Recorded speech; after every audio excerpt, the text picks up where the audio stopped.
Hi, everyone. Welcome back to another episode of the Leadership Purpose with Dr. Robin podcast. I'm so glad you're here and listening into the podcast. I appreciate you. I can't say it enough. I say it all the time, and I will continue to say it because it wouldn't be a podcast without you. And because you've been listening in, we've been ranked in the top 5% of all podcasts globally, according to Listen Notes. So thank you for doing that.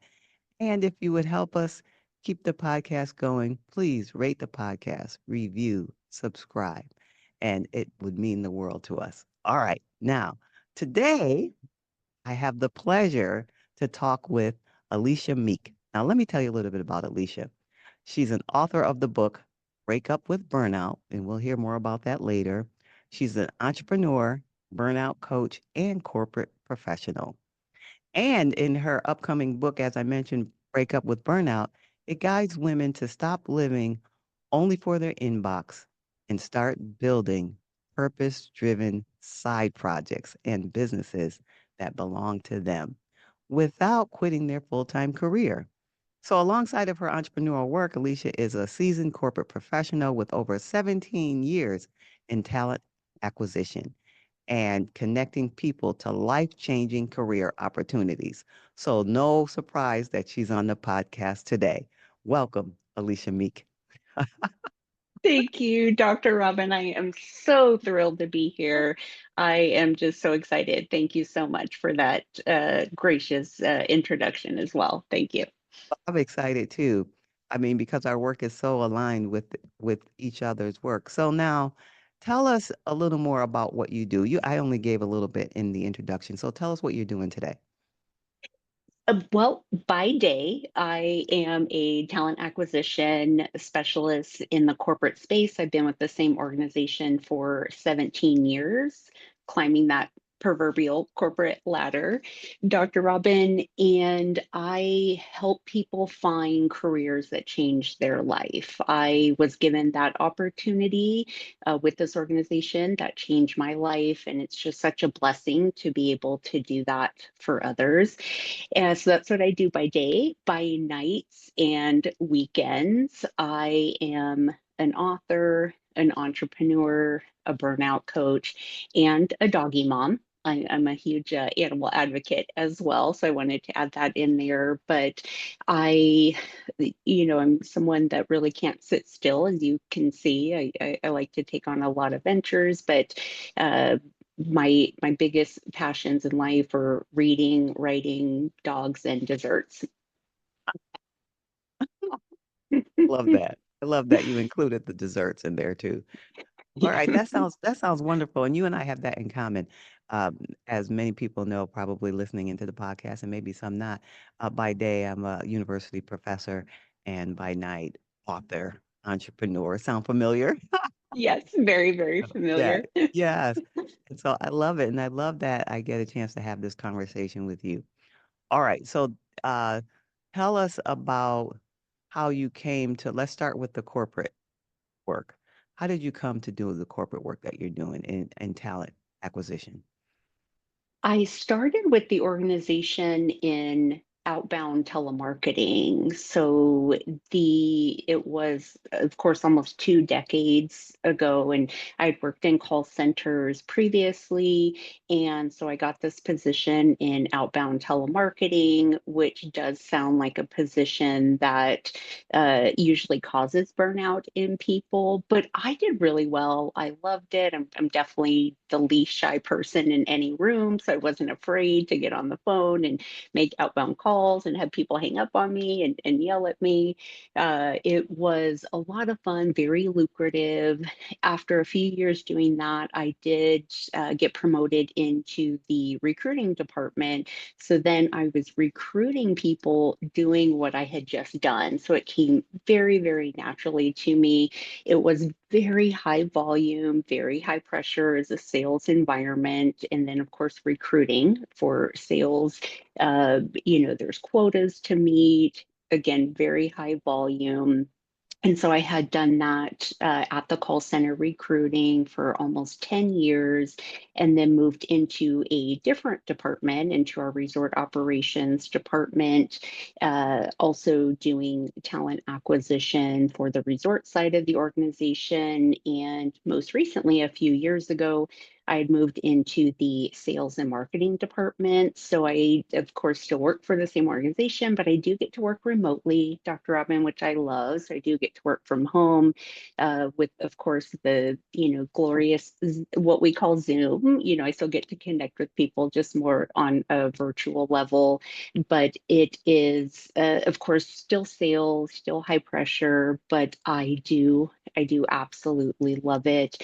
As you had mentioned, the book I have called Break Up with Burnout, I myself experienced burnout throughout my career and went through 3 years of consistent burnout. And we can talk about that more. I definitely want to share, but just to give you that journey in the corporate space of how I got to where I am today. Okay, yeah, and we'll get to that a little later because it's a very interesting journey.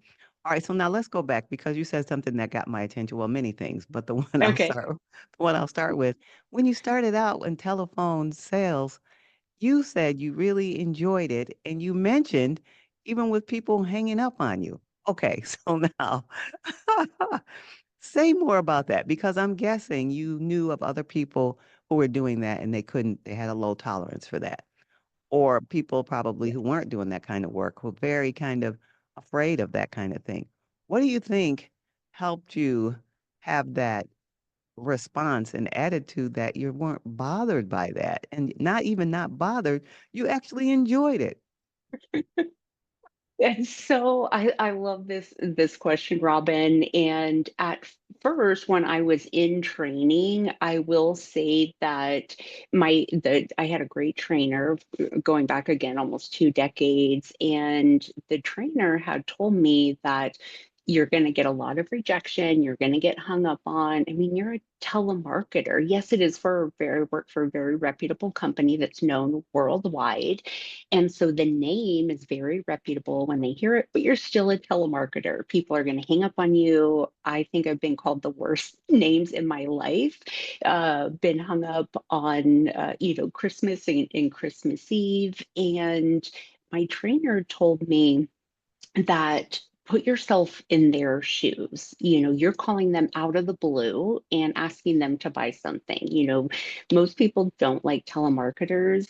So know it going in, know that you're going to get rejected. Don't get surprised by it, and just keep that in your mind every time. And Dr. Robin, I'm doing 100 calls per day. And every time you get hung up on, if you get frustrated, you're not going to last. You're not going to last. So I really, really stuck and held on to that. That's not to say I didn't have days that I wanted to walk out the door. Okay, so there are days I am human, and so there are days that I just felt like I couldn't do it anymore, but they were very few and far between. I am so grateful for uh the lessons that my mom taught me as well, and she just taught me to always have a positive attitude. So I carry that with me as well. And the product that I was selling, I did believe in the product. It was a valuable product, and anyone in sales can say to be successful at it, you have to believe in what you're doing, and I did. And I will say one of the biggest pieces that kept me going, I was really young, I was in my early 20s, was the money. It was an incredibly lucrative position, and it almost has to be for the job that it is, right? No one's going to do that really for not a lot of pay, but it is, I was just grateful for the opportunity. I worked for a great company. I worked in an air conditioning place, 6 hours a day. I had my own cubicle. I worked with great people and I made great money. I had benefits. So to me personally, that the other stuff didn't bother me. But to your point, you mentioned something that not a lot of people can do it.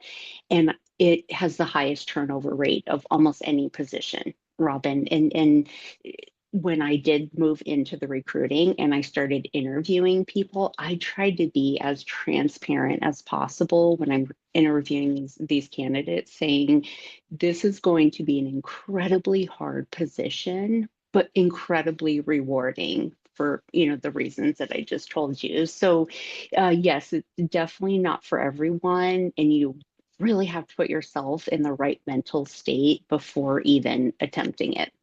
Yes, yes, and even from that story, I'm sure there's some nuggets that people could take away about resilience, whether they are in that kind of position or not, and mindset.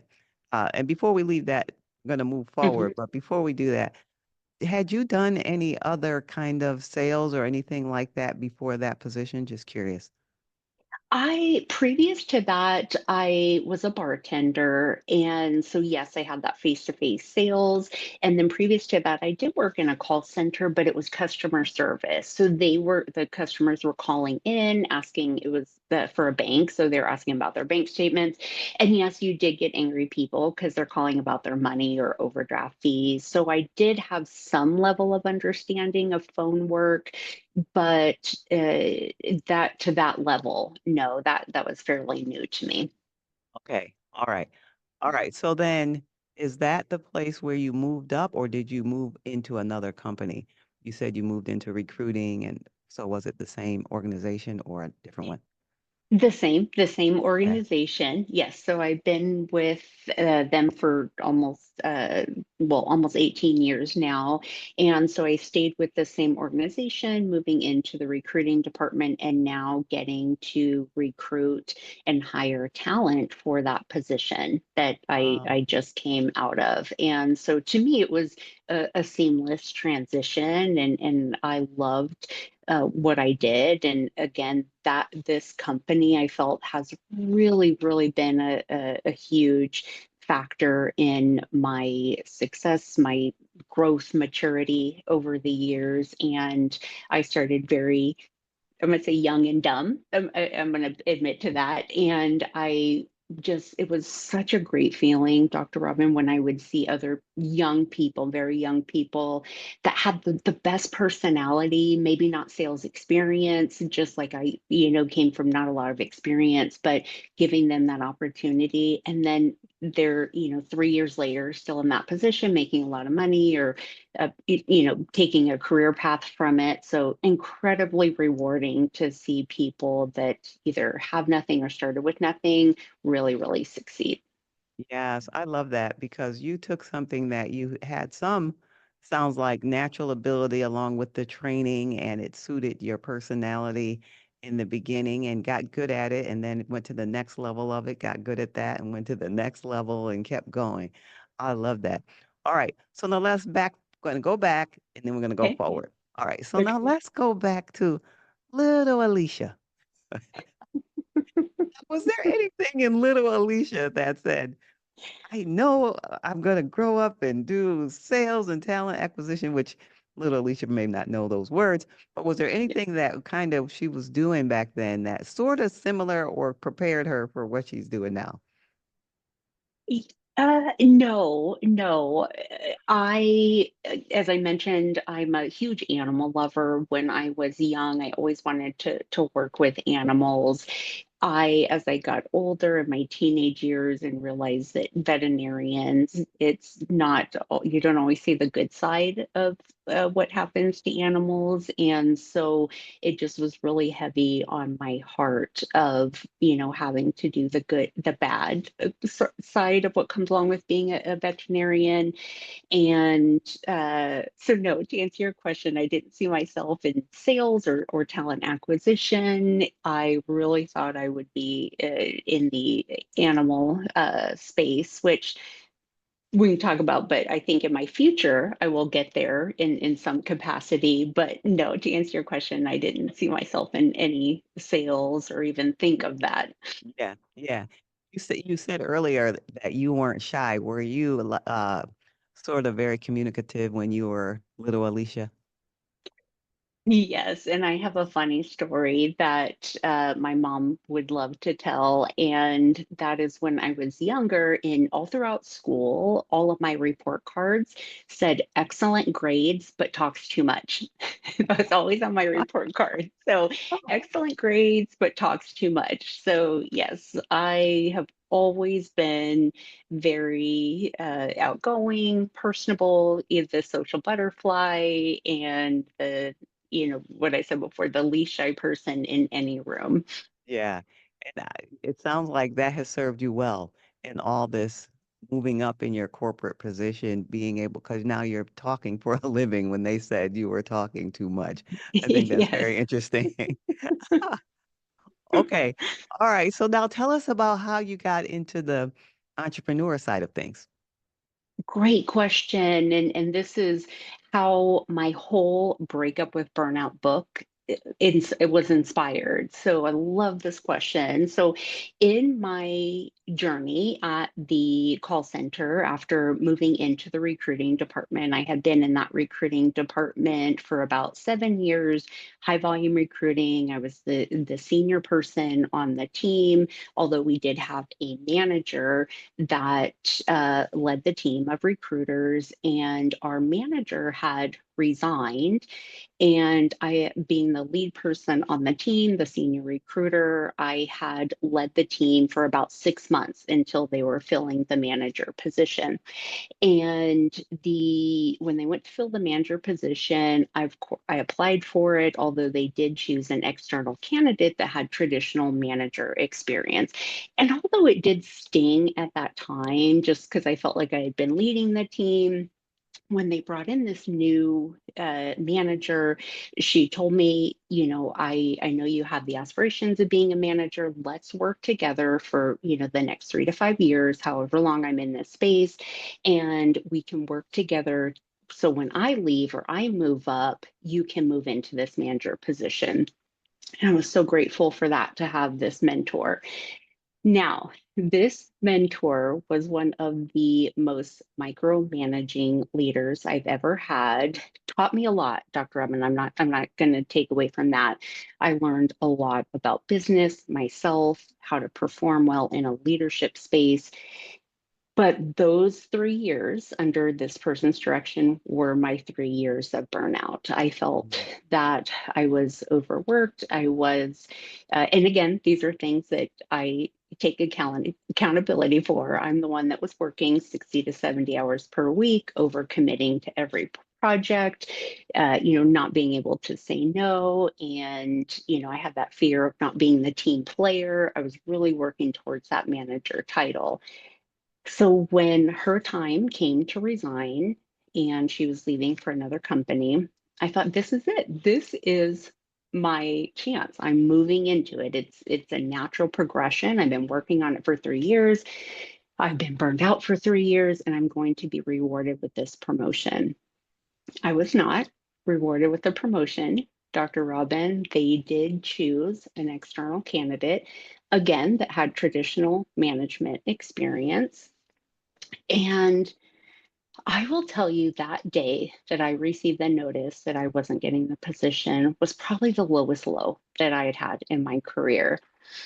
And interesting feeling, interesting feeling. So after I heard the news of not getting the position, I go into my next interview. I'm interviewing this very young girl, and I always ask people, what is your dream job?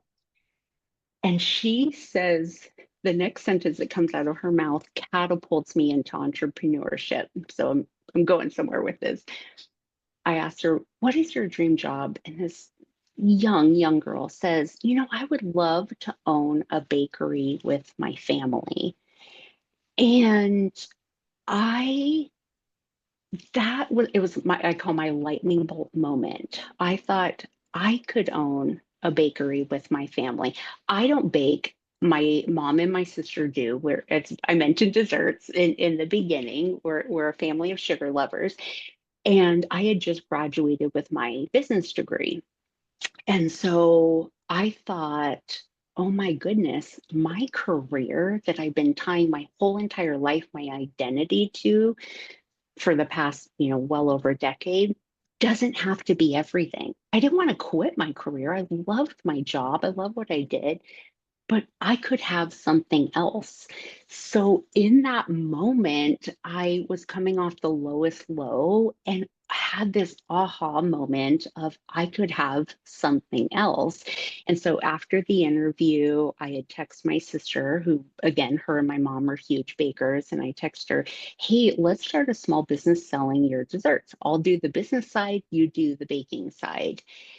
And she said, okay. And each day after that, I would put a little bit of research into what it took to start a small business, you know, creating an LLC, working, doing after work and on the weekends, putting these pieces together. And after a year, my sister, my mom, and I had opened a small business here in Las Vegas, and it was selling creative cereal treats. So, like Rice Krispie treats, but in a variety of flavors. And I did this alongside my full time career. And Dr. Robin, when I tell you, and I talk a lot about it in Breakup with Burnout, when I tell you that when I had something to direct my focus to that brought my heart joy, I had this renewed sense of joy for my job. All the little things that were burning me out, I didn't care. Not that I didn't care, it didn't bother me anymore. And so I am now on this mission after speaking with so many women that tie their identity to their job, that have this overwhelming sense of high achievement and success in their career, but now want it in their personal life. They want to find purpose. I want to give that to them. I want to show them there is a way.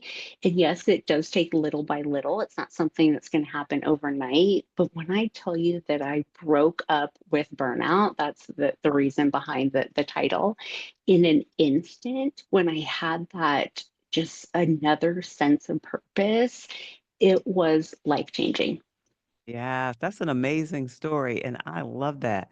All right, so you had that aha moment right there in the interview when that person mentioned the bakery. All right, and you said that other sort of micromanaging manager that you had was causing this burnout for about 3 years before this aha moment. All right, so Mhm. let's think about the 3 years of burnout. What were some of the symptoms? How did you know you were experiencing burnout? One of them was dread of going to work every day. And that, of course, in the again 3 years of telemarketing, you would think, you'd be dreading going to work every day, and I didn't. Moving into the recruiting department, I loved what I did, loved seeing people start careers. And I do think the burnout started, and to go with my breakup with burnout, I started dating burnout. Well, I use it as a toxic relationship in my book, but uh, I started dating burnout when I didn't get that promotion. I felt that I personally had, fulfilled all the responsibilities to be able to move into that position, although I hadn't had management experience, that I felt like I could do it. But it was a business decision, which I respect. But I felt that that maybe started the initial frustration that I had worked hard and maybe didn't get the reward or the accolade, for my work. So then when the new manager started, again, I not that I'm at all want to speak poorly of her. She just was very micromanaging, and she,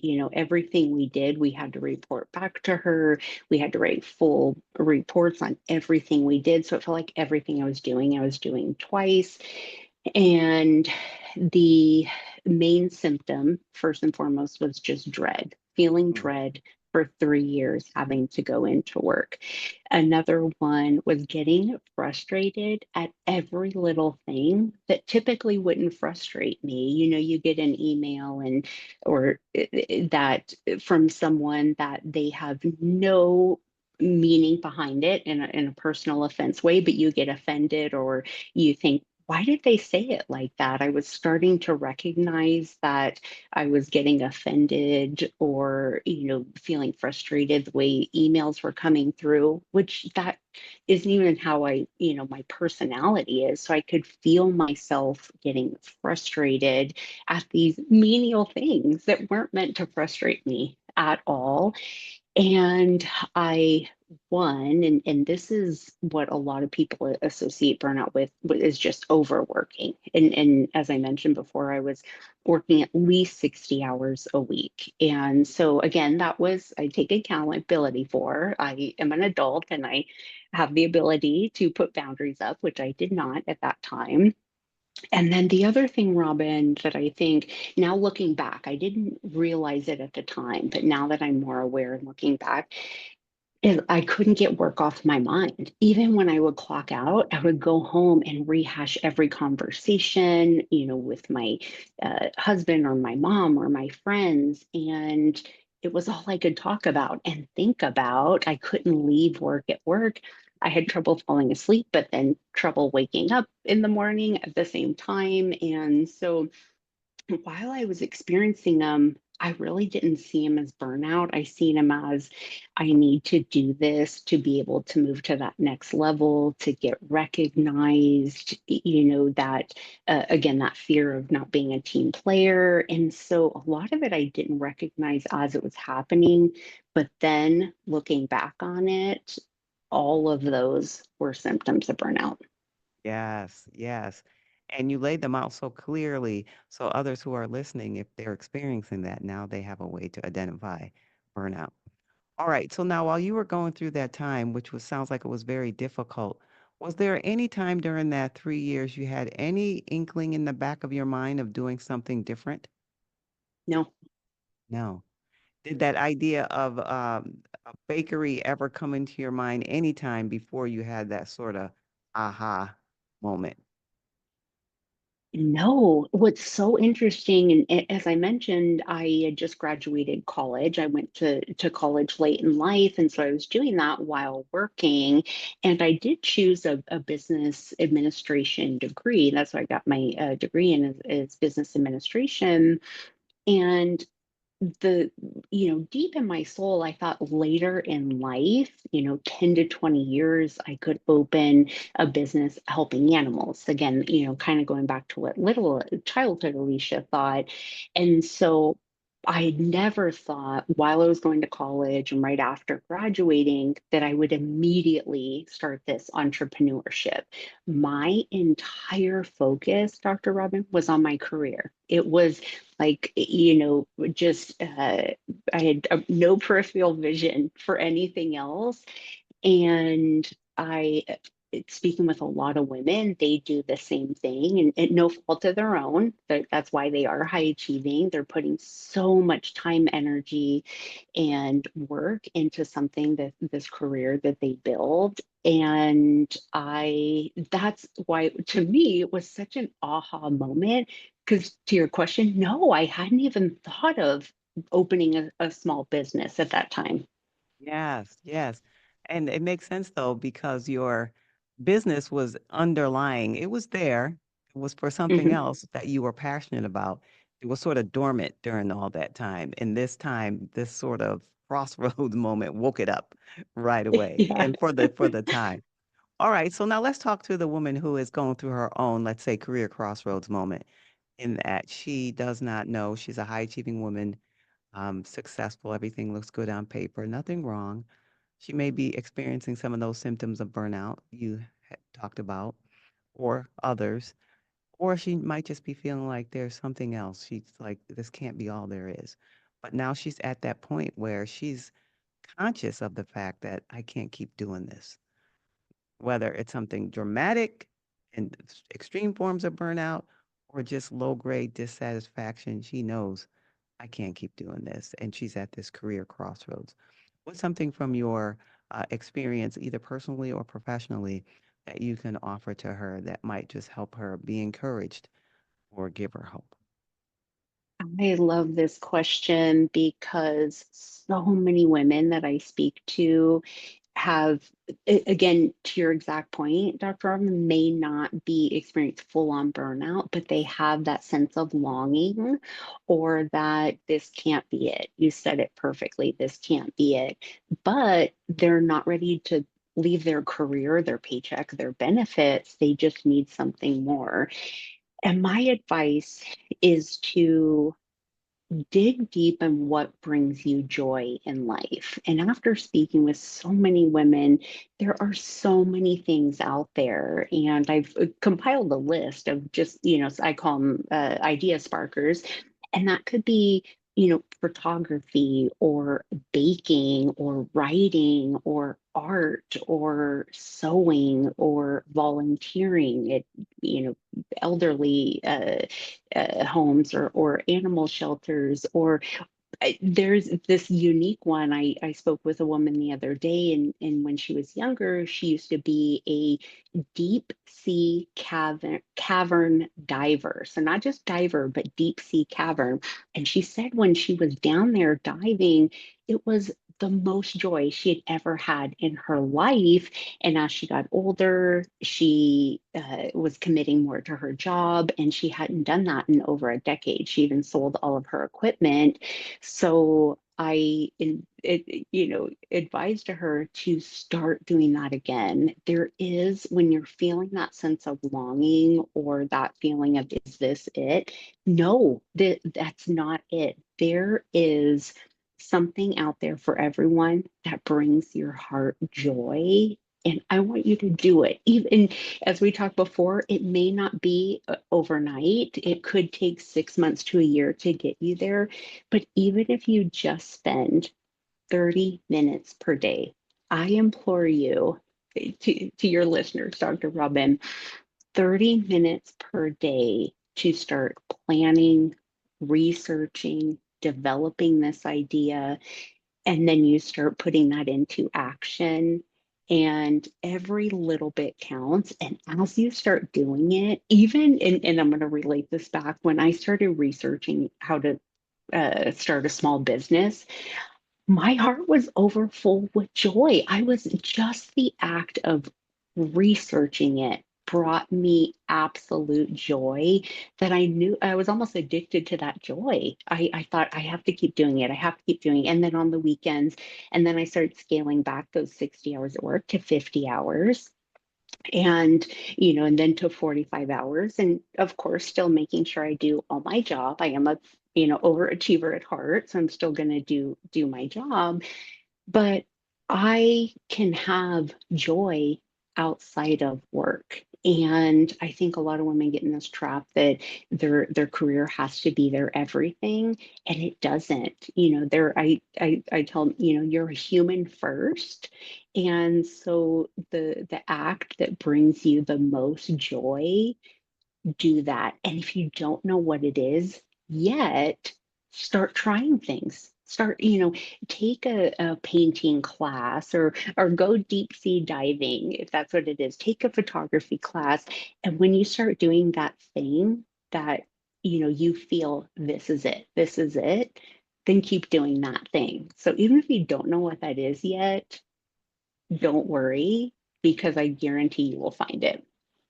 I love that. I love that, and we can hear the joy as you were just talking about it, just coming through. I'm sure that ignited, I hope when someone's having that aha moment that you had right now as they're hearing your words. Okay, so you have been so generous with your time, your thoughts, your wisdom, hard-earned wisdom over the years. And I'm imagining people might want to know how to continue to follow you and hear more about your work. So where can they follow you?